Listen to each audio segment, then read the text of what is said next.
We're snorting cap rates and shooting up cash flow here at Deal Junkies.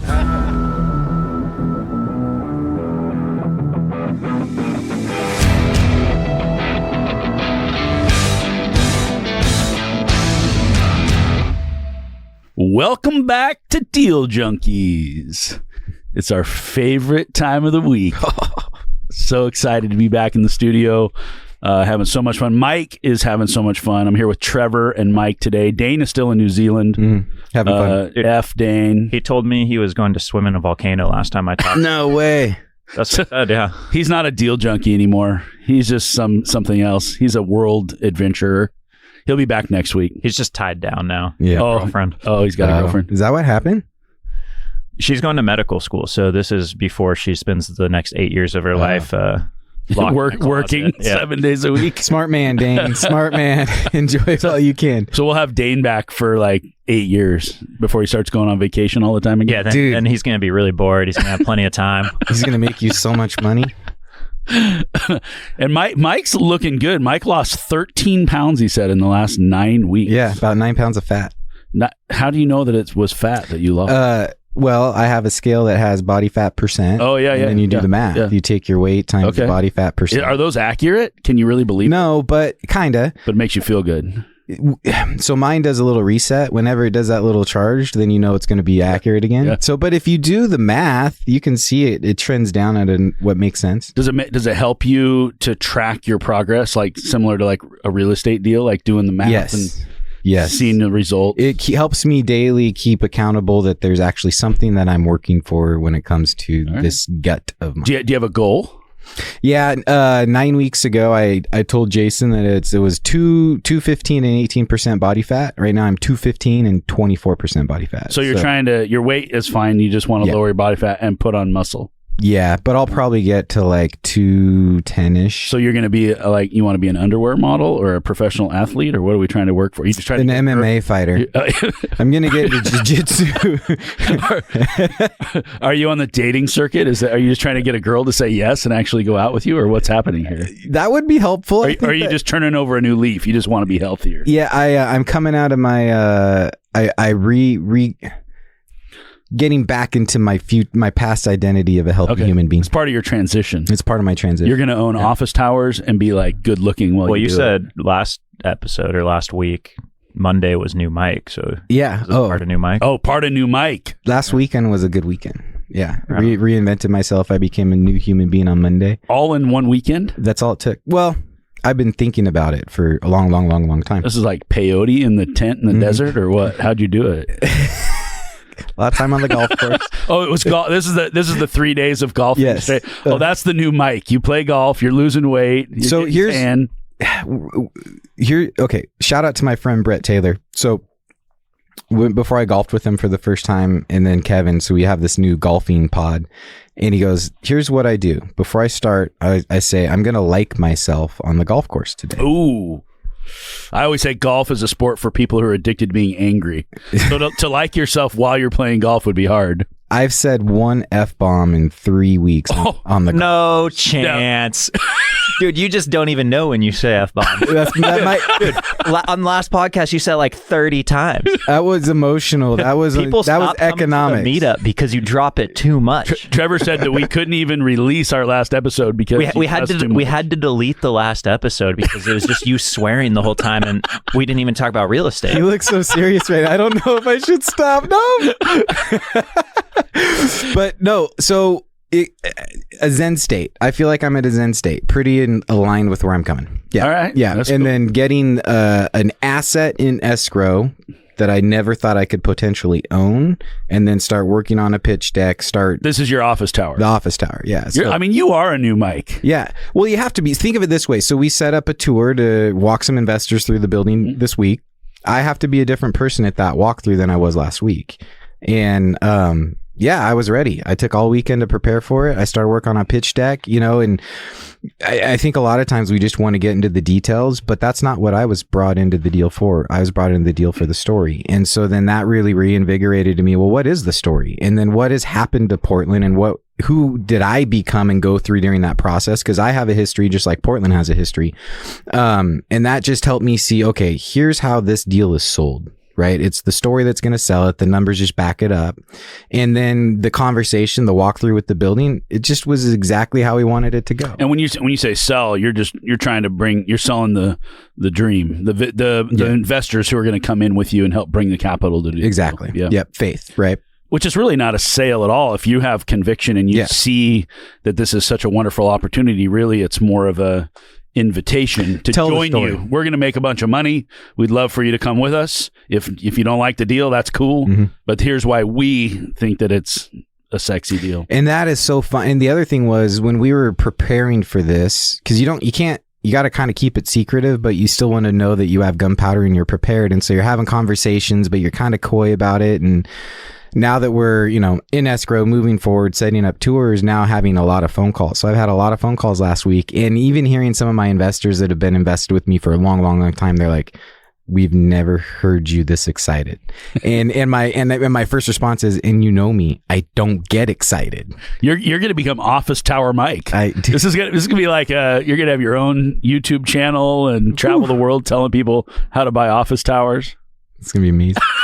I love it. So we got a new mic. We got a new mic. So this is great. It's a good segue into what we want to talk about today. This episode, excuse me, we would like to dive into the spiritual principles of real estate. So we talk a lot on this podcast how I say Mike approaches real estate sort of scientifically, and I approach real estate more artistically. I still don't agree with that. You have agreed with me at times. One week you agree, and the next week you don't. After you give us a really long explanation of things scientifically, I'll say, yeah, that was not artistic at all, and you'll agree.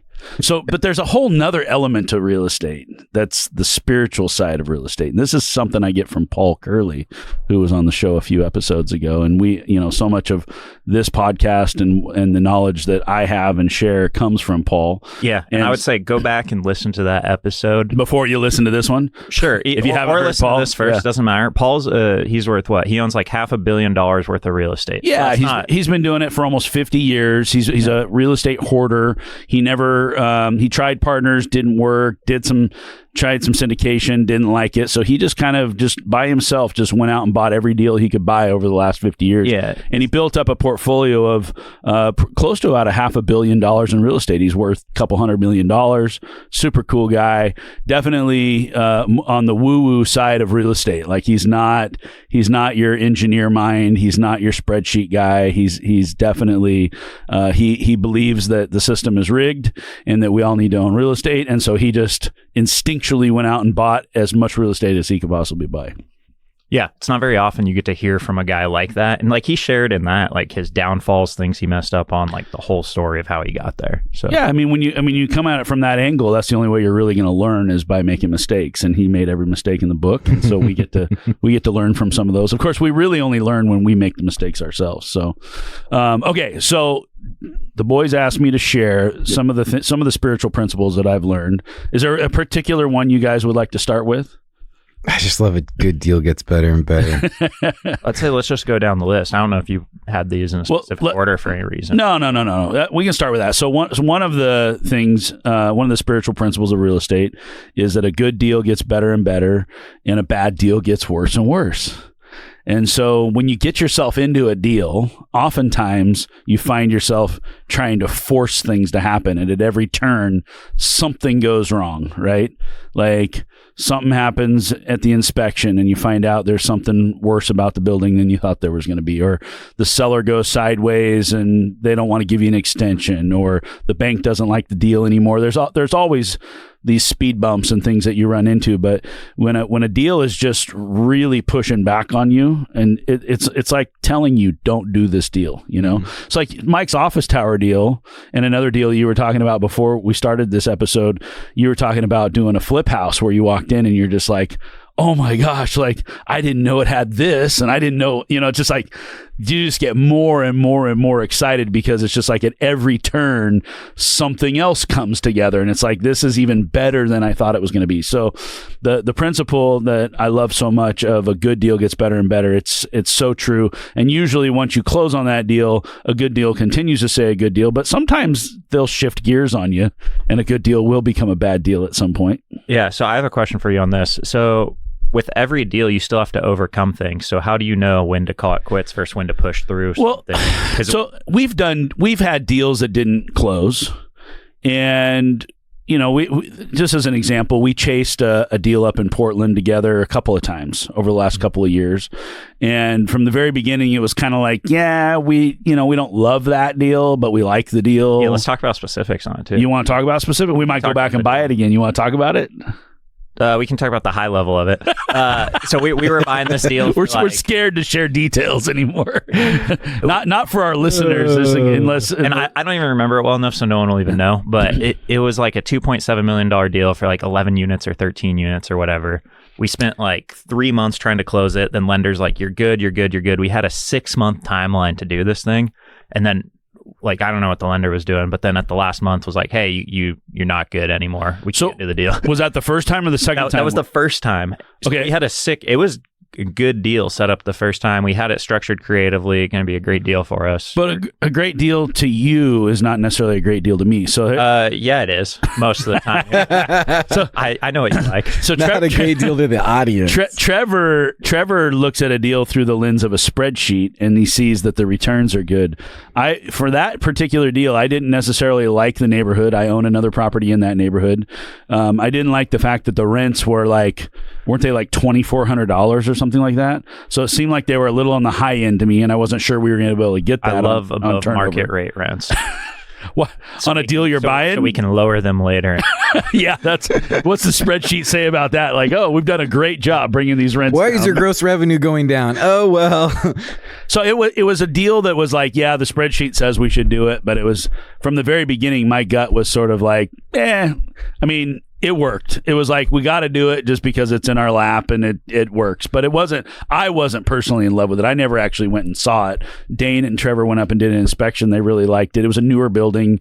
But ultimately, we went through the whole process and we got to the end with our lender, and the lender left us at the altar. I don't know if that's when... Essentially, yeah. So talk about how it gets worse and worse. So we had this deal for 2.7, right? And then we go back to the table months later. After the lender fails a deal. Yeah, and this is around the time when, rate environments are getting worse. People don't know if they want to lend or whatnot. People aren't really lending on deals, which plays a role into it. But we go back that was the first time. So lender fails that deal, one lender. We bring another lender in who can get it done. And we just need a 1-week extension, and they wouldn't give it to us. Seller won't give the extension. Yeah. So we found the money. And they wouldn't extend. They wouldn't extend, so we couldn't do the deal. They say you can come back to the table. The price is increased by like $300,000, $400,000. All the terms are different and whatnot.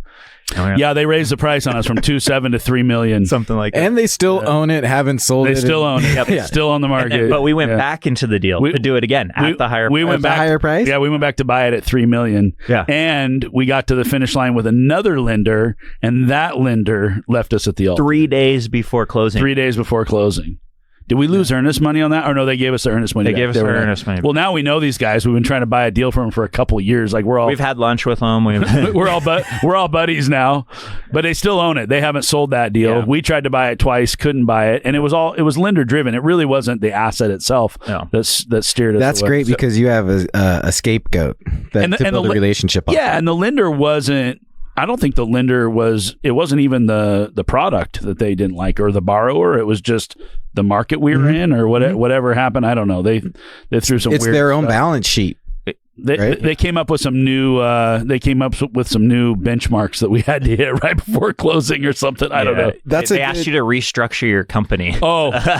Yeah. That's what, they didn't like that the down payment was coming from multiple entities. They wanted me to drain all the cash out of my companies and put it into one account and do some. I don't know. Some crazy. They're trying to ask me to do. It was a Freddie loan too. And by the way, I will say, from day one, I was like, I don't want to do. I've only had one Freddie loan, and is not my. I don't have it anymore, but it was not my favorite. So loan you think though this is a perfect example of a bad deal gets worse and worse? We tried to do it. It went. You guys really wanted to do this deal, and I know Dane specifically really wanted to do this deal, and I all along I was just kind of like, if this one falls apart, that's fine. Like, I mean, I was not in love with it to the point where I was willing to fight for it. And we tried a couple times, and we spent a lot of time and money and due diligence on this thing. And then we get to the end, and it's just like, okay, then we're not supposed to have that deal. That's the way I look at it. That's a good thing to touch on. So Dane, why he wanted to do the deal so bad is because he didn't have deal flow at that time. So he was like, it was a commission. Well, commission too, and just owning more real estate, right? So he hadn't seen that many deals. He's hungry. Yeah, he was hungry, wanted a deal. He hadn't seen that many leads. He didn't realize, there's an unlimited amount of deals. Like, yeah, and that's just scarcity mindset. And it's not, I'm not saying Dane has that, but when you're brand new and you're trying to get into deals, you think that deals are really hard to find and there's not that many deals out there. They're everywhere. It's just not the way it is, right? That's probably the biggest mistake, is belief that there isn't deal flow, because that's where hunger comes from. Yeah. And just being a little too eager to do a deal. I think that's one lesson there is like, just because you're not doing a deal. I have a couple of people we've met at the meetup that have been sending me messages recently, and they're just dying to get into their next deal. They want it so bad. And I think that just like in anything, in life, in business, in real estate, whenever you chase something too hard, it's just like chasing a girl, like the harder you chase, the harder it is to get it, right? I mean, so real estate's the same way. And I think the deals that you're supposed to have sort of come to you. If you're putting out in the world what you're supposed to put out in the world, I don't think you really have to chase them. I think the deals will chase you. That's the whole point, is to set yourself up so that the right deals come to you and you're not just always around chasing. I think that's from when you're starting out, though, that's a little different than where you're at. Well, where you're at now, sure, because you've built it and you've chased them on the front end. Yeah, but the mindset is the same. Yeah, the way that you act is the same. The way you carry yourself is the same. So yeah, that's like what we were doing. Like, we were dealing with a wholesaler who's pretty new wholesaler. He's going to be pretty good. I was like, you should just get your broker's license, honestly, because it's easier. But he's just getting hammered down and stuck on one deal when I'm like, just let it go and go find the next one. Yeah, that's tough. It's tough. You get sort of emotionally attached. You start, and the other thing you make a mistake of doing a deal, or whether you're broker and wholesale and buying or whatever, is you start to spend that money in your mind. Like, you start to have, the illusion of, I'm going to have X amount in my bank account. I'm going to tell it's there. I mean, honestly, like, I see brokers do this all the time. They're out blowing their commission before it ever shows up. I mean, it's just human nature to know that there's money coming, and you just alter your lifestyle based on that. A deal is no different, right? Yeah. And so when you're thinking about a deal, especially a deal that's going to put money in your pocket, you're starting to think of all the ways that this deal is going to make your life better. And once you get emotionally attached to that idea, it might be kind of hard to let it go. For me, I just approach everything like, whatever business we're supposed to be doing, we're going to be doing. Whatever deal we're supposed to do, we're going to do it. The deals we're not supposed to do, we're not going to do. My clients, same way. We're going to have the clients we're supposed to have. We're not going to have the clients we're not supposed to have. We're not going to do deals with people we're not supposed to do deals with. Like, to me, I don't spend a lot of energy like grieving the loss of anything. Yeah, because you have an abundance mindset. Yeah, because there's more. And to be honest with you, like, whenever something bad happens, it takes a minute. Like, it punches you in the gut and you kind of go like, that sucks. But every time that door, the old saying of like the door close, one door has to close for the other one to open.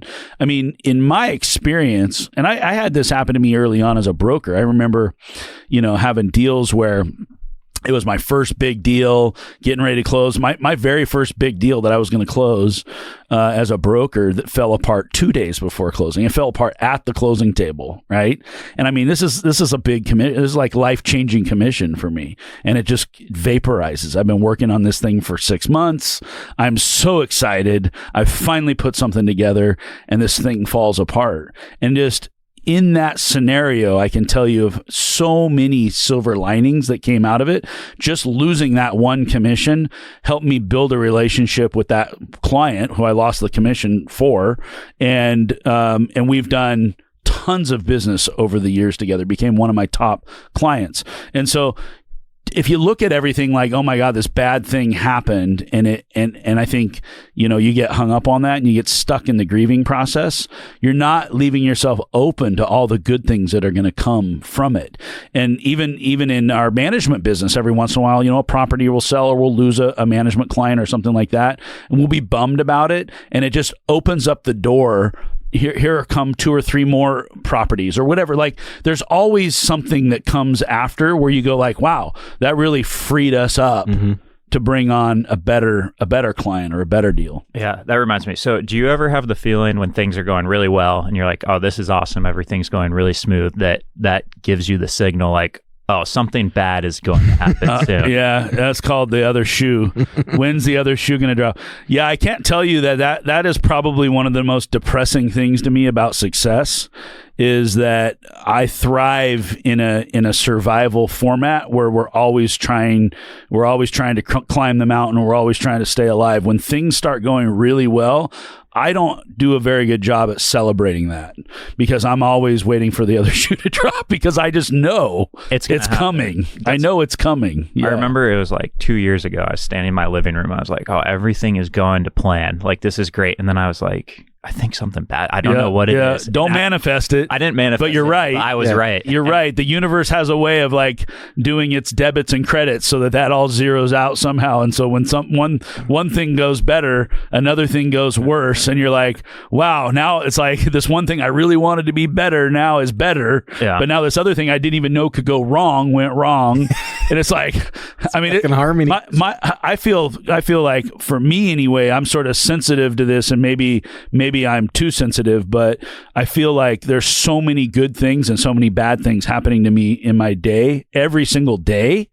It's super overwhelming. And honestly, like, you just have to focus on the good things. Like, I mean, the bad things, you're going to get through it. The good things, are great. I mean, it all balances itself out, but you could very easily, especially when you're playing the real estate game, you could very easily get hung up in all the negativity and all the bad things that happen. For every good thing that happens to me every day, there's probably 10 bad things. Yeah. But I just, that's another spiritual principle I learned from Paul, and we can go over that. We can do it now if you want. Yeah, but dive into it. So I was going to say, you're just like you said, your abundance mindset, you're really good at letting things go. And that was one thing I took away from that book you told me to read however long ago on whatever Which episode. book? The Surrender Experiment. The Surrender Experiment. Yeah. Oh, yeah. We did a book review on that. Yeah. And like that thing, he was just like, he did a book. No, you did without reading it. Without reading it. Yeah. You just lived it. Trevor read naturally. it. Yeah. I took a lot away from that too. And I realized people listen to our podcast because people messaged me after like, hey man, I went and read this book and I did this thing. I'm like, whoa, like, I don't know that much about this spiritual stuff. Like, I'm not recommending, I don't know what you're doing, but whatever. It is a little woo-woo. Yeah. Well, the older you get, the more woo-woo you get. Are you familiar with the Stoics? Oh yeah.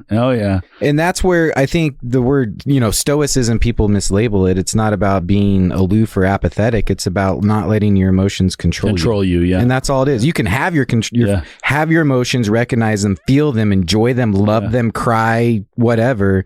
Just don't let them control your decision-making process.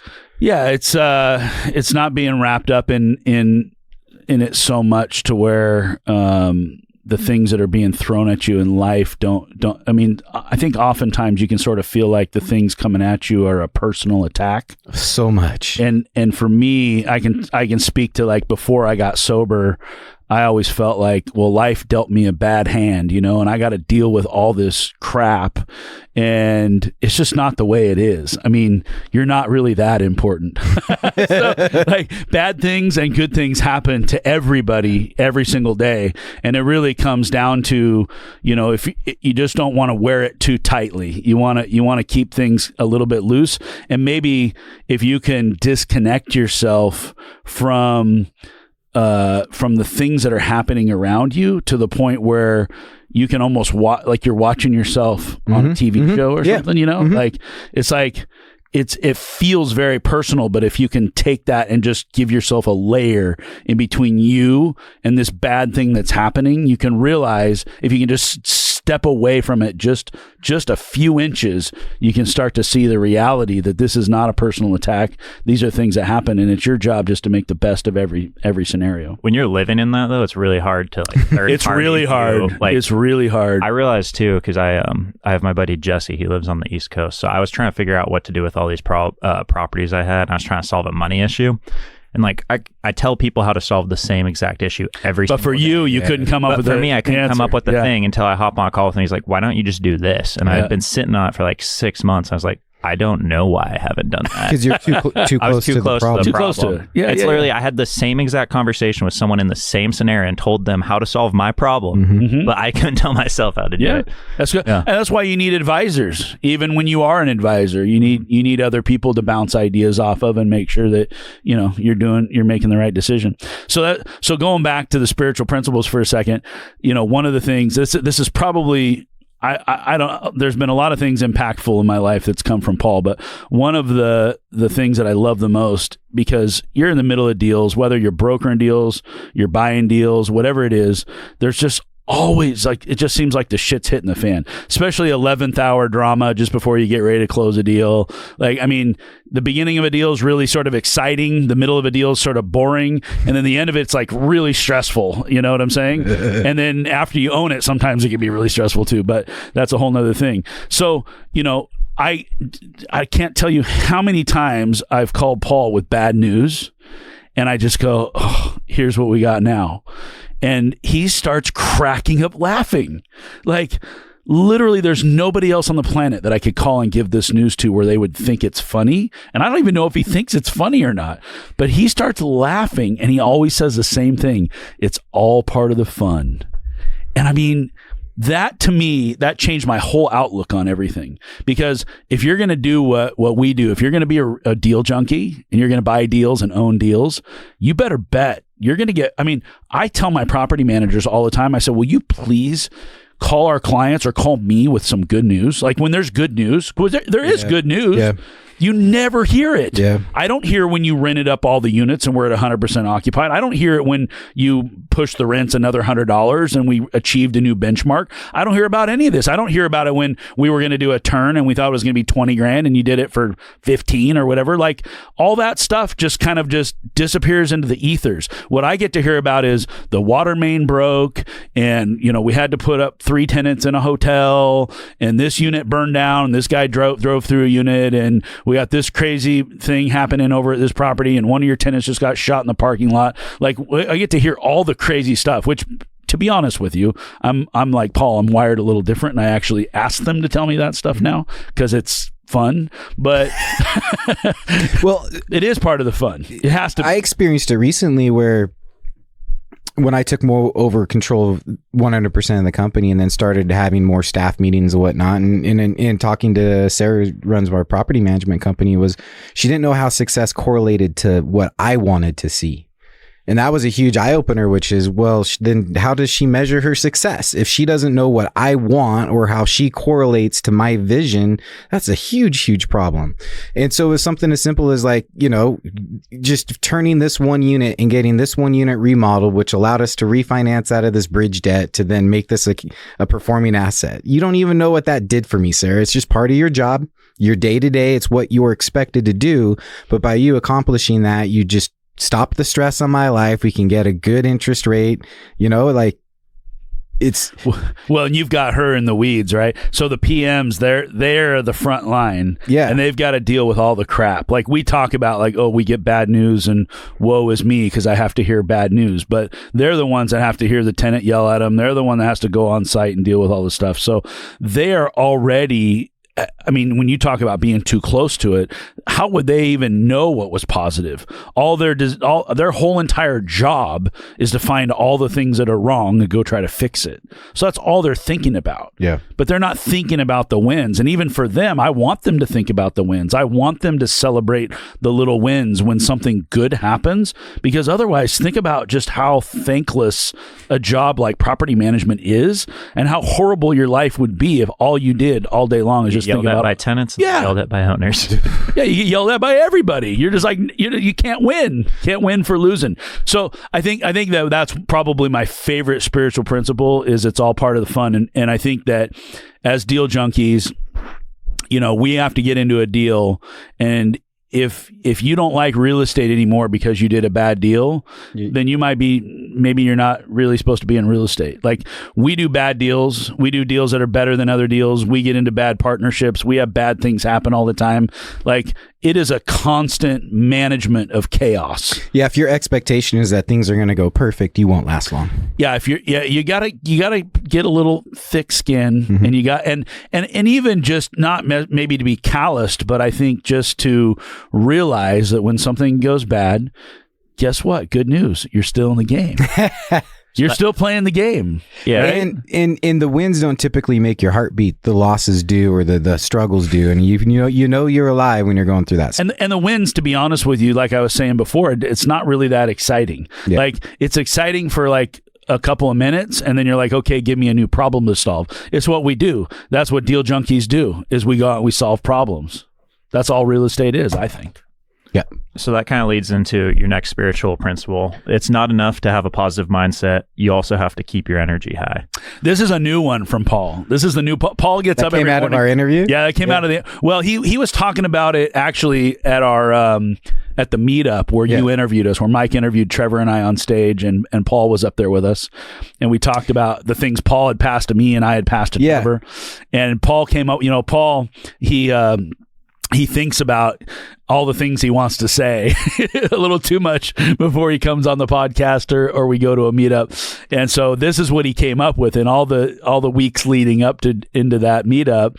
He came up with, it's not enough to just have a positive mental attitude. You have to be energized. You have to energize your positive attitude. And so you have to keep your energy up. And so you can tell yourself that you're being positive, but if you're letting yourself get down and you're starting to, and I've felt this just in recent months where, there was just a lot more losses than there were wins. And it felt like, you have those moments where I look in the mirror and go like, what am I doing? Why did I sign up for this? Mm-hmm. Like, is it even worth it? Mm-hmm. Like, am I having fun? Is this really fun? I mean, you got to ask yourself that question. And there are moments that happen to me fairly regularly where I do look in the mirror and go like, what did I get myself into this time? I mean, it doesn't, you don't need to have whatever it is I have. You don't have to have that. I think it's mental illness, honestly.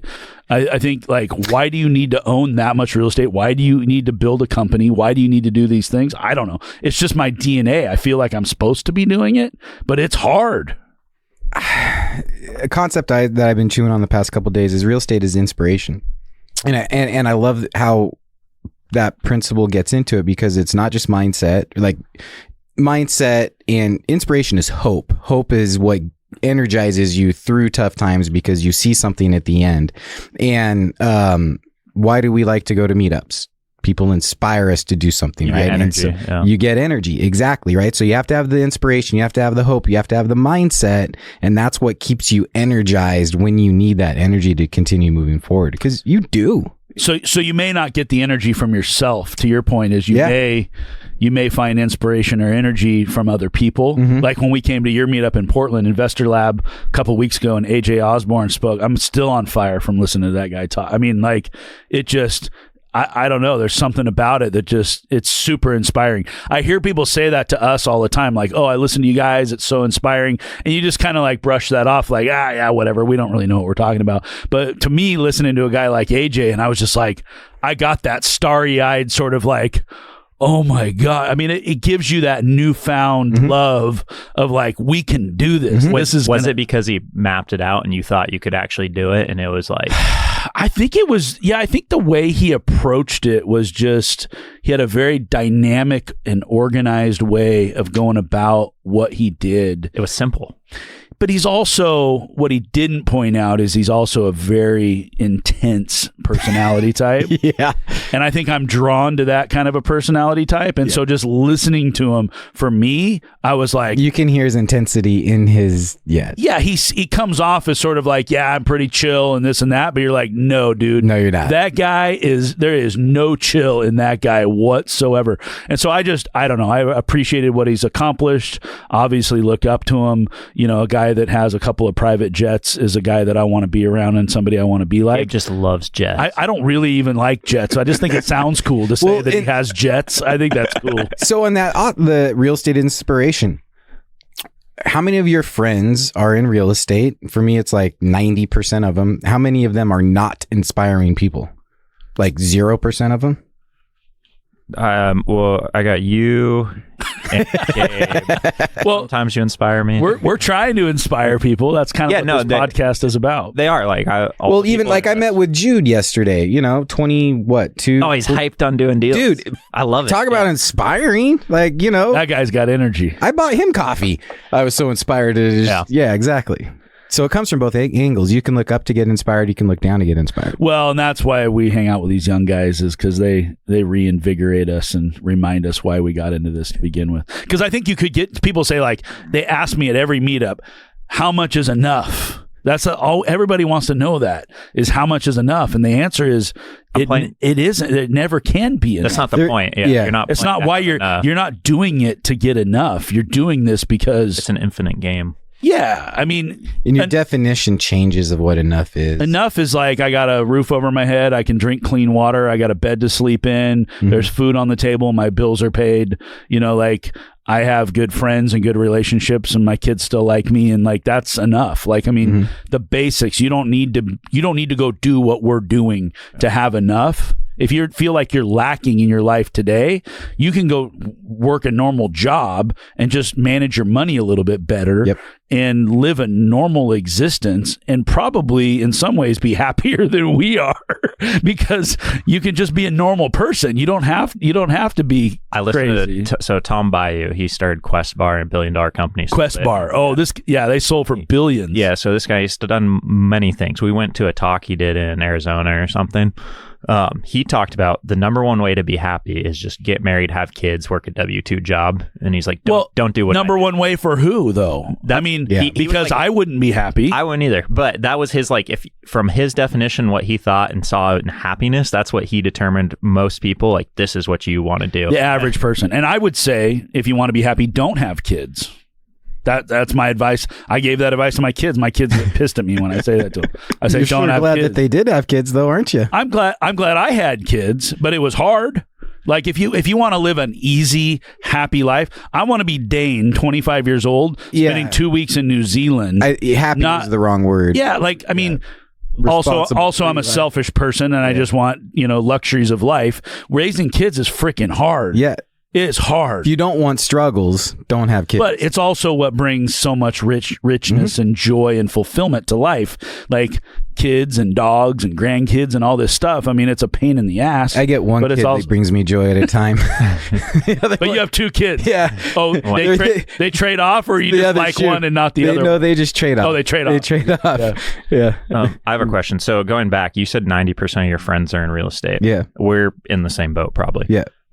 Does that ever concern you that you have this whole circle that is basically confirmation bias towards all your thoughts and beliefs and whatnot? No, because I think that's what's so good about the industry is you can get enough people that just fight your thoughts. I mean, we all agree on mindset. We all agree on so many just life principles, but when it comes to what actually matters, you do get people that challenge you. Do you have many people that challenge your thoughts or different things? Because I feel like in your position, you just have people asking you and like, most people just tell me why I'm right. Yeah. No, I mean, I think that's one of the reasons I spend every Thursday afternoon with Paul. We do confirm for each other that we're on the right track and everything, but we have, we go back and forth. We do, we disagree on some things, and we, for the most part, like Mike is saying, like, I think we're on the same page, but most people are just coming looking for advice. Like, I don't have many people. I mean, but I work with investors all the time that have a different viewpoint than I do, that would never buy deals the way I buy and are interested in something totally different than what I'm interested in. Here's a really, like, the conversation with Bob about the tower is such a good example, because he was timid, he was tepid, he was standing on the sidelines. I met with him. He brought Who is this? Bob Thomas. Oh, Bob. Yes. Bob was great too. Yeah. So the night he spoke, I had a beer with him because we were talking about the tower. And so we started talking about it because I'm working with his partner on the GP side of this. And he brought my excitement level down, saying it's not just will downtown come back. It's remote working. Oh, he did to you what you do to everybody exactly. else. He tried to squash me. He tried shit on your deal. He shit on my deal. So, Bob, I love you. Thank you. But, you know, but fundamentals, right? So my thought process is the story of downtown, but there's still fundamentals you have to look at, which is how much Class A office space has been built, how much B class is out there, how many tenants will be left for Class C office space. And so he voiced his concerns, which challenged my thought, which brought a whole nother perspective, which made me think of it. And then it's like, okay, yes, huge problem. How do we get ahead of that problem? And so then I started communicating with him. Well, this is why this deal is good then, because it gives us this competitive advantage that we need right now that no one else has. And so then when I started leaning into that, and here's how we can take advantage of that, and here's all we need to do is stabilize, and then we can, and then all of a sudden Bob's excited, and then we do the first investor tour, and I get a text from saying, hey, we should probably bring Bob into the deal. And then Bob drives over from Bend, and then Bob walks the building and now sees it for the first time, and he walks away. He's like, dude, let's go. Love it. You know, so it's like he's tepid. I kind of got him excited. He got me, and we're just, that I think is actually what got me more focused on what I needed to be focused, what I was missing. And then it got him a level of excitement that he needed to get excited about the deal. There's something else interesting there in your story, is that not everybody is looking for the same thing. Not everybody has the same goals, and not everybody sees things the same way. And so one mistake I made initially when I got into real estate is I thought everybody wanted to do the same kinds of deals, and everybody wanted the same thing out of deals. And I couldn't have been more wrong. So lining up a partnership, and we talked about partners, I think, in an episode, 1 or 2 episodes ago, it's really important to make sure that you're lining up your goals and your values and the things that you're trying to get out of the deal. Everybody should be honest and open about what it is they want absolutely out of that deal. And oftentimes I'll partner, and I'm typically the gas pedal. So I'm typically the one that's going like, do the deal. Even in this case, like we talk about Trevor's deal in Portland, where I was like, I don't really love it. I was still the guy. They were like, well, should we just kill it? And I'm like, no, you have to do the deal. Like, so, I mean, I'm pat on the back if you're getting his vote of confidence when his gut says don't. Every once in a while, I'll be a brake pedal, and I will throw out some of the, you know, downside risk. But my brain typically is more upside driven. Like I'm able to see the vision of where a building's supposed to go, which is why I intentionally partner with people who are brake pedals. I always make sure there's somebody on the team that can see what I cannot see, because I know my limitations, and I know that there are bad things that could happen, and I'm not able to imagine them, because that's not the way my imagination works. Dude, good partnerships have counterbalance. So people come to you and me and they say, Gabe, what do you think about this deal? Mike, what do you think about this deal? And oftentimes we will shit on a deal, but it's not just to tell people to be discouraged and don't go do deals. It's really more to point out some of the things they may not be seeing in the deal, other mistakes we've made in the past or seen other people make, and just to say, like, just be sure before you buy an office tower that you do your due diligence to find out. I would rather crush a dream than deliver bad fucking news. So then I mean, Sorry, so when right. so going back to your inspiration, Yeah. though, if you're inspiring people, it's not inspiring just to tell people to go do every single deal that they found. That's not inspiring them. That's just telling me to go be a dumbass. Like that's not what we're supposed to do. We're supposed to tell them, like, you know, and when somebody brings me a deal and they say they're doing a deal and I love it, I'm like, dude, do the deal. And if you don't, I'm going to like sign it over to me. I'll pay you for that deal. You know, like this is a deal, but you know, you have to develop that instinct yourself. And to the point we were just talking about, not everybody wants the same thing. And there are deals that go down all the time. I broker deals all the time to buyers who buy deals where I'm like, that's cool. You guys love this deal and they have a model and it works for them. I don't understand the model because I'm like, I don't know. I wouldn't buy that deal. I don't know why you would buy that deal, but they love the deal. So that's Trevor has a hard time sometimes brokering because he'll go, well, I don't love this deal, so I can't sell the deal. Well, guess what? I can't be a broker. But you can't, but you have to look at it. This is why car salesman does a better job at this, is because, you walk out on the car lot and the only car I wanted to buy was the fancy sports car sitting out on the point. And I got to sell 200 other cars around it, right? So I got to find out what car you want to buy, not what car I want to buy. And so the same thing happens in real estate, is I got to sell you the deal you want to buy, not the deal I want to buy. Yeah, that makes sense. Trevor's got more. I don't care about the deal you want to buy, though. That's the problem. It's getting better and better. Do you have the next one you want to go into, or do you want me to pick the one I want? What's the first one on there? You can pick the one you want. Okay. I think leading to the next one, don't let spreadsheets and inspection reports talk you out of doing deals. Yeah, that's where I was getting. So when do you let your gut override a spreadsheet? When do you let your spreadsheet override your gut? He lets his gut override the spreadsheet 100% of the time, because there is no spreadsheet that exists. That's not true of current self. Trevor did a spreadsheet, right? Well, yeah. Okay, so that's part of having a brake pedal. And I don't even know if this is a spiritual principle. It's just something that I jotted down. I would say this is, you guys live off this. I think that, okay, so this is especially valuable to a new investor. We heard Mark Gallegos talk about how he underwrote 300 deals before he bought his first deal. And my comment was, think of all the deals you missed. Mm-hmm. Like, one of the ways that's really easy to do real estate is if you said, I want to own deals, and you wonder what a building is worth. And I say, okay, well, what's this, a 5-year plan, a 10-year plan, or whatever the plan is, right? So let's say it's a 5-year plan.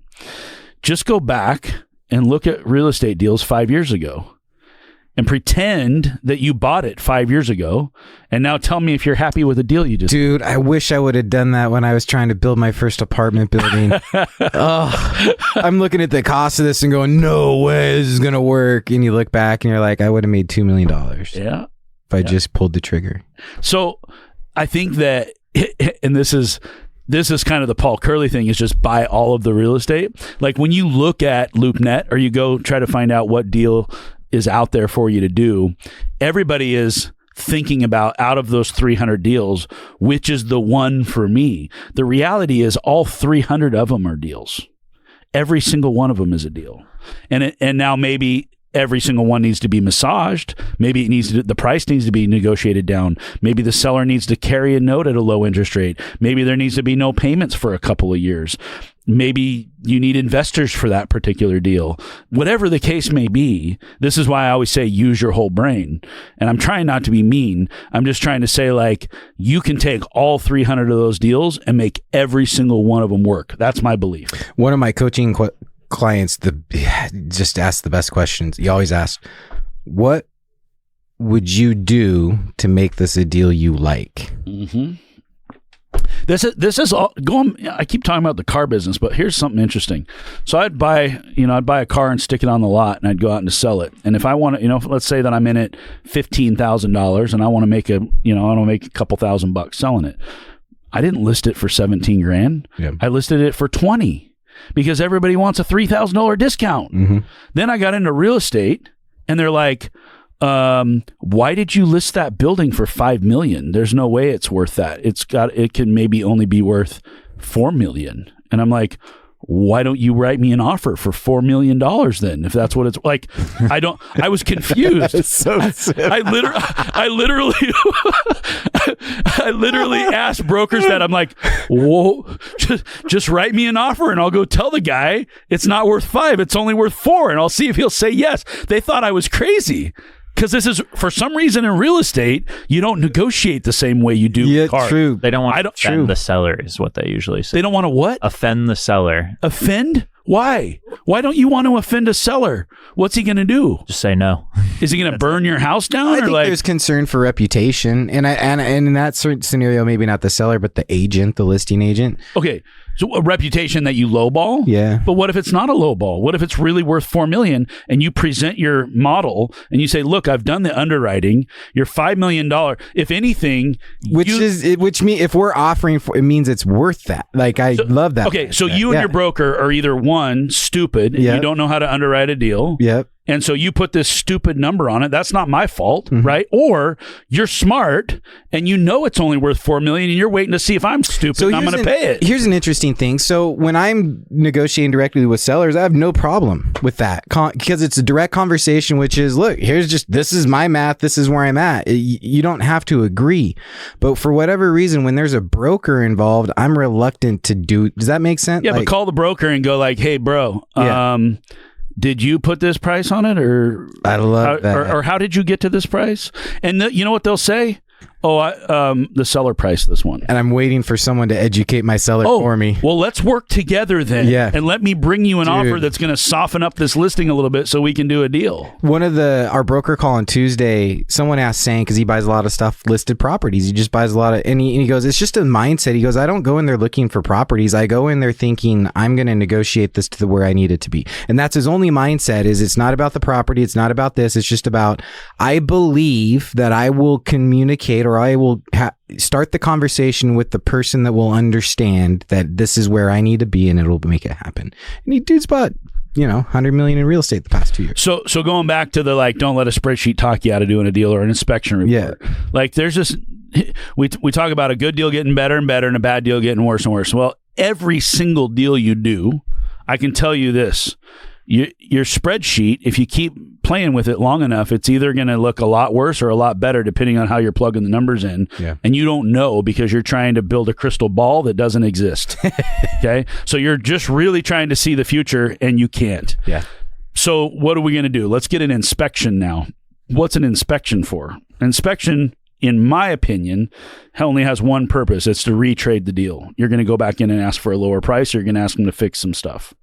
And so I may want to know if the building's going to fall over, but may want to know. Maybe not though. I've now been around the block long enough to know that if that building's been standing there for 100 years, it's probably not going to fall over. If it's been standing there for 20 years, it's probably not going to fall over. If it got built last year, I might be a little scared, to be honest with you, because it's only been standing there for 1 year. And it may fall down next year because it hasn't been standing there for that long. So I get an inspector to go out and look at it and tell me, is this building going to fall down or not? Inspectors don't know a whole lot more about buildings than we do. They just take the time to go take pictures of all the stuff and tell you if the outlet works and if there's dry rot underneath the crawl space and all this stuff. In every inspection report I've ever read, these things are, if you haven't done one yet, they're hundreds of pages long. And every single page is bad news. That's what they're paid to do. So they're paid to do. Yeah. And the other thing is an inspector it's not their job to correlate the condition of the property to your success as an investor. They're just here to this is all the problems with it. It's our job to decipher and make do of what that is. Okay, so here's the deal. Like we look at a building, there's a little bit of dry rot in the siding. What are we going to do? We replace a little bit of siding. Mm-hmm. We got an outlet without a GFCI. What are we going to do? We're going to put a GFCI. You get a hot water heater without strapping. What are we going to do? We're going to strap the water heater. Like this is not rocket science. Yeah, we hire inspectors on a pre-inspection so that way we don't get retraded. So I like that. As a seller, you get the inspection, correct. So that you can cross off the list all the little stuff. Now, that's an interesting point to bring up, but I will say this is when I bring in inspectors, I say, I want to know the expensive stuff. Like all the little nitpicky stuff we can get in there and fix. And it's kind of nice to have the inspection report to hand it off to your maintenance teams and everything and say, here, let's prioritize these items, right? But here's the thing is I want to know where I'm going to spend $100,000, $200,000, $300,000. I want to know where the city's going to hit me on stuff that needs to be fixed. I want to know like where I have structural problems. Is the foundation bad? Is the roof system bad? Is the siding bad? Are the windows bad, right? And here's what you get in an inspection report. Go ask a roofer. Go ask a roofer. Dude, we had some inspector tell us, yeah, roof looks good. we just had to pay $75,000 for that roof. That was just one of the roofs we've replaced. And then the other part was they're like, we can't find access to the crawl space. Accesses were right there, and it was filled with sewage. Yeah, they could. I don't think it said they couldn't find him. It said they couldn't get in. They couldn't access the crawls because it was full of water. They didn't want to go in. So No, literally, items that we needed. So you take a 150-page report. There's 2 line items hidden somewhere in the middle there that says they couldn't get into the crawl space, and the roof seems to look okay, but you should call a roofer and have them look at it instead. And guess what? Like, They killed a tree for nothing. dude, it was hundreds of thousands of dollars to fix these problems. Like, why do we even need the inspection report to begin with? All the little stuff that we could see the other stuff with our eyes. We're not stupid. Especially on income producing real estate when people are living it. So I don't advise anybody other than myself to not get a professional inspection or to do a spreadsheet. However, I just think to not do a spreadsheet. or to not do a spreadsheet. I think that everybody just needs to recognize that a spreadsheet is a tool to try to help you understand the future performance of this asset. And I think that you need to stress test it and look at it a couple of different ways. And don't let it talk you out of doing a deal that you know in your heart is a good deal. You can find a reason to not buy any deal. Any deal. I use the inspection report as a checklist of what we're going to do to the property as we're owning Yeah, it. Over that's what I'm saying. Like instead of, you take the time to spend a day and have somebody go through and mark off all the things. And really, most of the things on there you want to fix are things that you know are going to cost you more down the road if you don't fix them now. And you don't have to get detailed. You just read it and you're like, okay, so we're going to need to spend $15,000 in CapEx in the next 2 years. Great. All right. It's in the numbers and move forward. So all I'm saying is, on a spiritual principle side of things, that was really detailed. When you're reading the inspection report, every time you turn the page, your spirit is telling you you don't want that deal. Like, it's telling you to not do the deal, right? And so this is just, I don't know, it's just one of those things. It's like, we can walk in. Here's the thing. Are we going to run the property any differently than we would otherwise if we didn't have that inspection report? Somebody might have done the groundwork for us to have a list of things that we need to go in and fix. But it's like, okay, my water heaters are strapped. My GFCIs are fixed.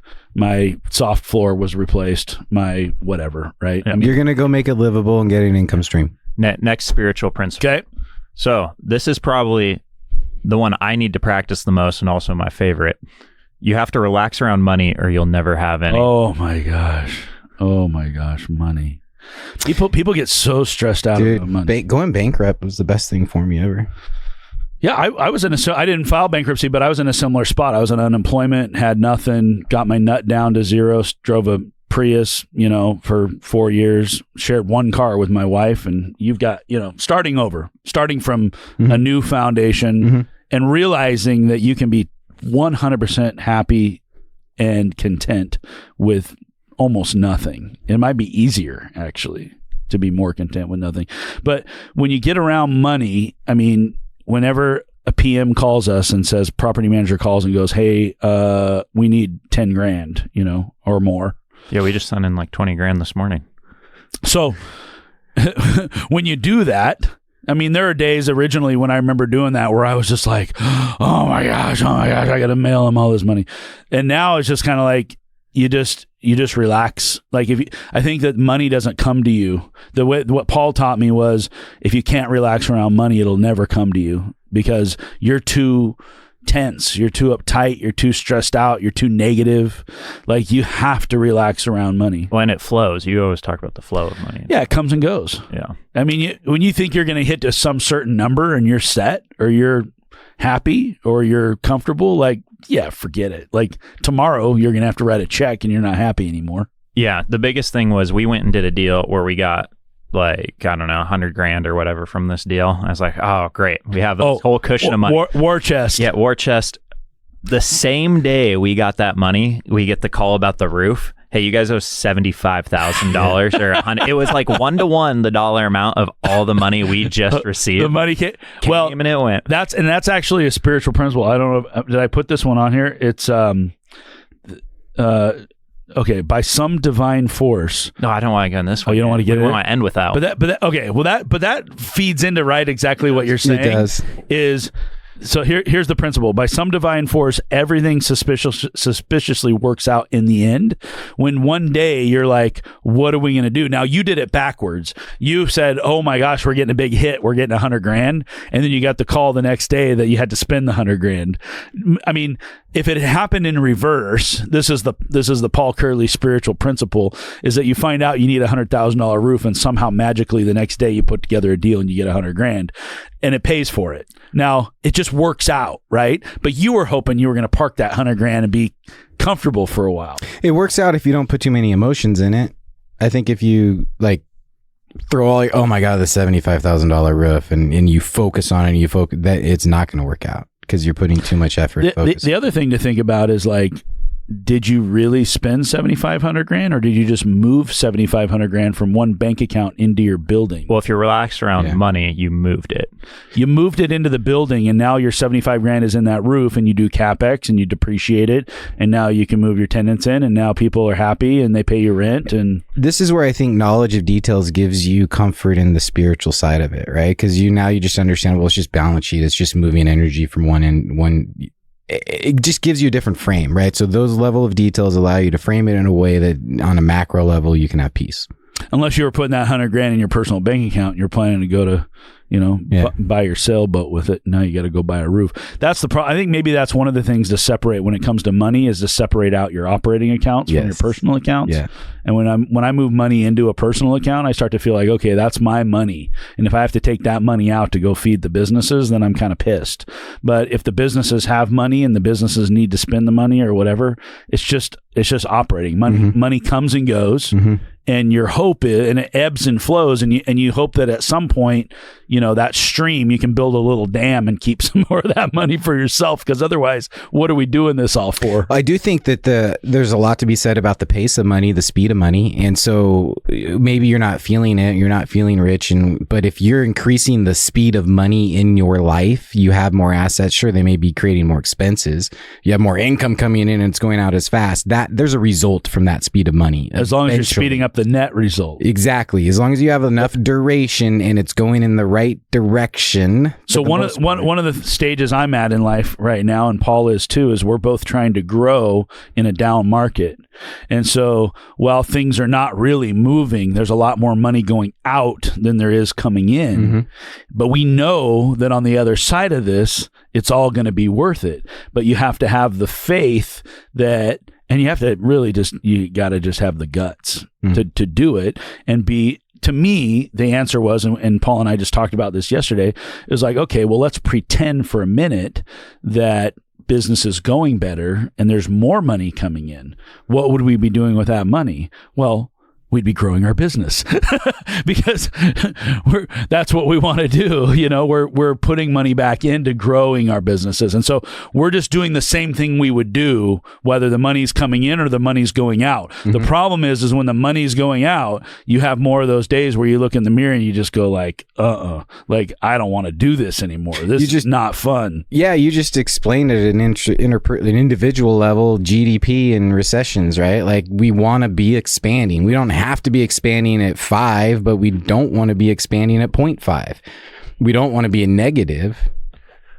I have a question. So how do you relax around money, but also you need to be responsible and keep track of it to some extent? You can't just be fully relaxed and just be like, whatever. Yeah. Have somebody on your team that pays attention to the numbers. Well, I think you need to do cash flow projections. That's just an essential component of life. I think that one of the things I'll say about the spiritual principles is these are not things that like I have mastered in any way or any of us have. I think that they're reminders to us.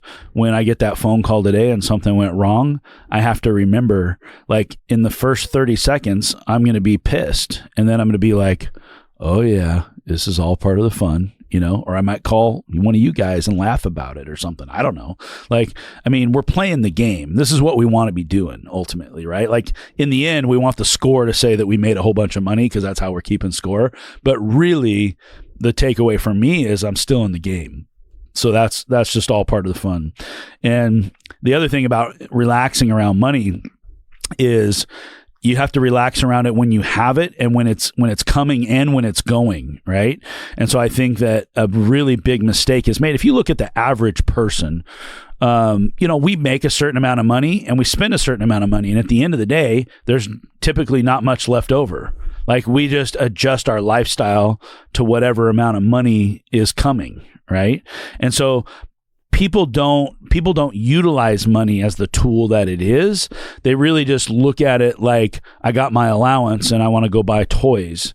And so you'll see this with people not wanting to invest in their own health, not wanting to buy organic, fresh produce. They'd rather go to Walmart and or go to McDonald's or do something else. Like, people do not see the value in spending their money on certain things. They would rather go buy a new stereo for their car than go pay a naturopath to, give them an IV to make them feel better or whatever, right? So like, human beings, we have different things. We feel like we work for stuff, and we work for this money, and we work hard, and we should be able to enjoy life. And Kiyosaki talks about this all the time, is that the poor buy luxuries first and the rich buy luxuries last. And that's really the biggest difference I see in people that have money, is that when I was building my business, I lived in my wife's business that we started for 4 years rent free.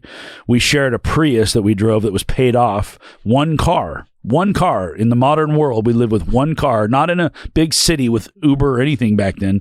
We had one car for 3 years. And here I was trying to start out from unemployment to, like Mike talks about, filing bankruptcy and rebuilding from ground zero again. And I got to the point, I lived in her business and I owned like 30 doors and still wasn't paying rent. I didn't even own a house. And so then she says, well, I kind of want to move out of downtown and I want to go and I want to have a house. And I said, okay, go pick out a house. And so we went and got pre-approved for a home, and they pre-approved us for like a $1.5 million house. And we went and bought a $230,000 house. Right? I mean, that's just not what normal people would do with money. They would just go make as much as they could, buy as much shit as they could possibly buy, and just adjust your lifestyle immediately. There just has to be we've talked about delayed gratification. You just have to have a period of time where you're willing to sacrifice maybe some of those luxuries that you could have and you do have the money for. Now, I will say you can sacrifice for too long and become a miser and then, be worth millions and live in a shack, and that's sad. I think that's I mean, if that's what makes you happy, then whatever. But I think that the idea here is that money, as it starts to flow and as you find a way to improve your income and make better investments, you're going to want to go out and improve your lifestyle right away. And that's another time to relax around it. Not only relaxing when you hear you need a $100,000 roof, but also relaxing when you get the $100,000 hit, so that your first thing in your mind doesn't go, oh, I have $100,000. Let's go buy a toy, or let's go to Hawaii for a few weeks, or let's go, you think of all the ways that you can spend that money, and you got to let that money just sit there and just relax. Just cries and smiles. The best movie quote of all time. Cries and smiles. I have no idea what you're talking about. Trevor has never had a TV, so he doesn't know what a movie is. I might have to tell him. Training Day. Movie Training Day with Denzel and Ethan Hawke. No. Denzel makes Ethan Hawke smoke PCP. Cries and smiles. Cries and smiles. And then they're sitting in the living room of the drug dealer, and the drug dealer says something, and he's all high on PCP. He goes, oh, I figured out life. And he goes, it's about cries and smiles. And Denzel starts laughing at him. And the drug dealer's like, no, let him finish. He goes, yeah, you got to know when to control your cries, and you got to know when to control your smiles. Don't get too high and don't get too down. There you go. That goes back to what you're talking about, is don't get too wrapped up in the emotion of life. Okay, what else do we got? Are we going to wrap it up, or do we have any more? Let's wrap it up and come back to more of them. More of them? Later. We have more. It is. We're like halfway through. I think we hit on most of them. Did we? Yeah, there's a couple really good ones on. Okay, you want to? Okay, we'll keep going. I'm fine. If knock it out real quick. Okay, so what I have on here is I think we did all of those. Real estate's a marathon. You have to inch it along day by day and play the long game. I think that one is again, going back to delayed gratification. I think people need to understand, like, if you want to go get rich quick, this is not it. Like, real estate is not it. This is Logan DeVos famously says he wants to get rich slowly as quickly as he can. And I love that analogy, or that saying, because it is so important to understand that this is not going to be an overnight thing. This takes time. And you ask somebody like Paul, you go and look at his SREO and it says that he's still got his first rental house on there from 47 years ago. Like, I mean, think about that for a minute. I can't think about 47 years. It's like twice my life. Are you going to own? You're buying houses now and selling them within a year. Like you're not even like Paul would never do that. What we're doing, where we sell something, trade into something else, park some cash, do whatever. Like he needs to relax around money. You should tell him about the principle. What he never, he relaxed around money, but he never relaxed around real estate because he just hoards it. He has he loves to buy real estate, but he has a really, really hard time. Does that come from the area he grew up in? I don't know. It could be. My mom is similar, like just his dad material possessions and things. But for Paul, it's not really about the toys. It's just about he really hoards real estate on his asset column. He does like to tame his horse. So, yeah, he does have toys. Yeah. I don't know if he's attached to them as much as he is real estate. Maybe we have two more of them. So you have to grow out of your problems. Well, that's a big one. Have you ever had any problems? Me? Yeah. Yeah. How'd you solve them? By growing out of them. And the big thing Paul talks about is one day at a time. Like, well, that's an AA principle. It's the positive mindset, one day at a time. And other people have talked about this too. Who was it? Oh, I watched a clip of Donald Trump, actually, for all the people that like him or hate him, whatever. One or the other. He talked about at one point in his career, he was like walking down the street and there was a homeless man and he points him out to some girl he was dating or whatever. And he's like, that man is worth $700 million more than I am right now. And he talked about... Because he was $700 million in debt? $700 million in debt. But he had assets. No. I think this was... he was upside down? I think he was upside down is what he was talking about in this. And he talked about how like he got out of it. He's like, you got to keep loving the game and take it one day at a time and keep your... He talks about your positive energy and keeping your mindset up. Really? Yeah. And I was like, oh, that sounds just like Paul. Maybe Paul stole it from... He may have. Yeah. Okay. So you got to grow out of your problems. Here's the thing is in real estate, you're going to have problems. In life, you're going to have problems. And we've talked about it before. Like if you crawl in a hole and die, it doesn't do anything. Like, I mean, Paul talked about how he's bought all these ranches. And so he decided he wanted to be a cowboy and he buys all these ranches. And now he's got to figure out how to run the ranches and the ranches don't pencil. And so he's trying to figure out how to buy cows and how to sell cows and what to do with horses and how to move the dirt around and do all the things that you do on a ranch. He loves every minute of it, but he just told me yesterday, he said, I got to grow out of this. So he's got all this equipment. He spent millions of dollars on equipment to work on these ranches. But that equipment costs, I mean, that's a big expense. It's depreciable. I mean, but life would suck if you didn't have problems. Well, would it? Yeah. I mean, maybe that's the key to depression. Maybe people are depressed because they don't have enough problems. Yeah. It's too easy. Yeah. It's too easy. Well, you see people that get a big payday or they retire early. This is why I don't believe in the FIRE movement, is because you hear about these people that they gain financial independence, congratulations, and then they retire. I think anybody listening, if you're doing real estate because you want to retire young, I mean, okay, define young, I guess. I mean, I wouldn't retire when you're 25 or 30 years old. And by the way, retirement may not mean the same thing for everybody either. Mm-hmm. You may still be useful to mankind and to yourself. But if you're just thinking like, I hate my life and I hate this existence and I hate my job and I want something different, and so I'm looking for financial freedom so I can get away from that, well, that's a problem. You just got to fix it so you don't hate your life. I mean, that's step one, right? Yeah. Because having a bunch of money is not going to solve anything. I think money is a magnifier. It is a magnifier. If you're happy, you're going to be happier. If you're an angry person, you're going to be angrier. Mm-hmm. I meet people all the time that have tons of money and they're not happy. Angry mofos.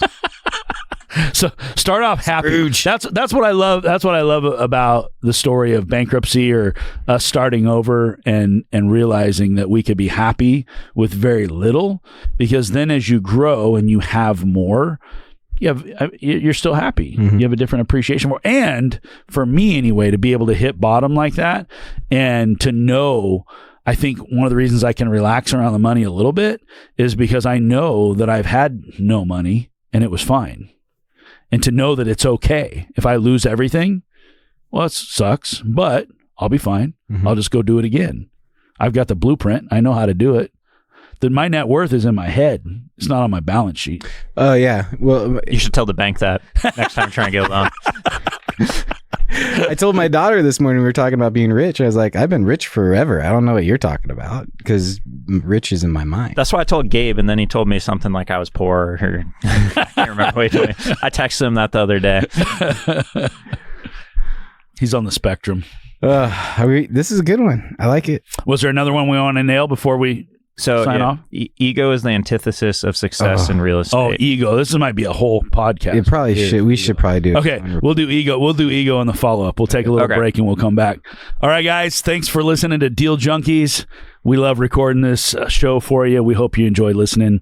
Have a great day, and we will see you next time. And share it with a friend. Oh, if you have friends, especially if 90% of them are in real estate and they're not adding any value to anybody's life, this will help them add value to people's life. Deal Junkies.